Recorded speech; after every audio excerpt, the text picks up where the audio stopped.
there are housing issues that affect our people. So the UN, the United Nations, and the Special Rapporteur on Adequate Housing talked about how the criminalization of housing is not a solution to housing. It's not just bad policy, but it's actually a violation of fundamental human rights. And so this is something that again, a lot of people listening and going, okay, like is this you and Sean complaining about Matt Cisco for the 400,000th time? Like, what is this all about? The reason that it consistently and it sucks that houselessness is even a thing in a society as wealthy as ours. It sucks that houselessness is so connected to Indigenous people, to First Nations people, Indigenous people in this territory, and that we are so overrepresented in the houselessness that's running rampant in our communities. It sucks that we don't have a solution for this. It overlaps with the scurvy story that I did earlier. Scurvy, a vitamin C deficiency in 2024. And so similarly, the city that I'm in and Windsor, thank you for checking out the show. And I'm sure you can relate. There's been a reallocation of resources in a lot of cities. There is growing income inequality. These are measurable things that again, academics can study, and I can show you the charts and the graphs and the things like that. Elon has like just an incomprehensibly large amount of money. In Canada, the Irvings, the Thompsons, there are families that, again, they have incomprehensible sums of money that they're not using for the public benefit.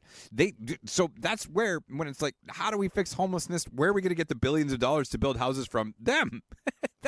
Just take a little chunk of their money and put it towards housing for people.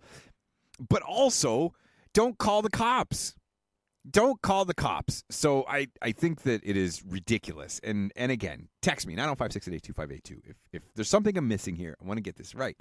But as far as and again, thank you to my friend Francis in London who shared the story from the UN and the Special Rapporteur on Adequate Housing that talked about how criminalizing homelessness is a rights violation. It is a fundamental rights violation. It is the absolute wrong way to deal with it. Right down to I'm gonna shoot straight here for a little bit. One of the hardest shows that Sean and I ever had to make in 2024 is when, in the midst of the show, we found out that community member Johnny Cronkite had passed away, that he had been lost and he had been missing, and they found him deceased in, for lack of a better term, what was effectively a flop house where a lot of people were. When we went after the show, we went immediately. We managed to finish the show. It was very difficult having this news in the back of our minds, knowing that we were talking off air about it. We can't talk on air out of respect for the family. We don't know what people know. So we went over there, and people were calling for the other residents of the house to be arrested, and the police were saying it's not going to help. Even the police who need to be defunded for proper social supports and services, even the police were saying that, like, listen, like, we can arrest the people that are in this house right now, and it, it's not great. It's not great that they were negligent while this poor man was passed away in this home. But also, criminalization is not the answer, and I think it's BS to imply that, oh well, I think it's a bald-faced lie to say that, oh, we only want to use it if they're in the parks, if they're sleeping too close to the playground.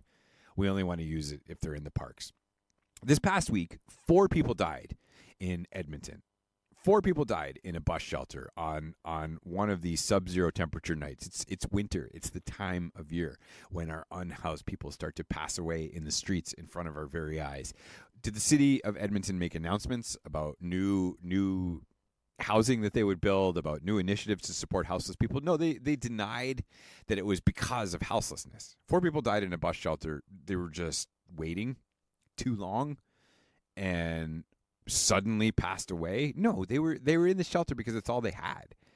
Very inadequate housing. And so the city, again, instead of trying to address it, is pointing the finger and is saying that, oh, it's immigrants, or oh, it's this, or oh, it's that. No, it is a lack of public will only. It is only a lack of public will to do this. And further to that, when it's my people, we were intentionally dispossessed of our lands. The wealth of Canada, the reason that Canada that BC Hydro has like $1 billion to build the Site C Dam that they're going to name after Indigenous people, is because they've taken that directly from my people. So I wanted to highlight this. I wanted to highlight this story. This goes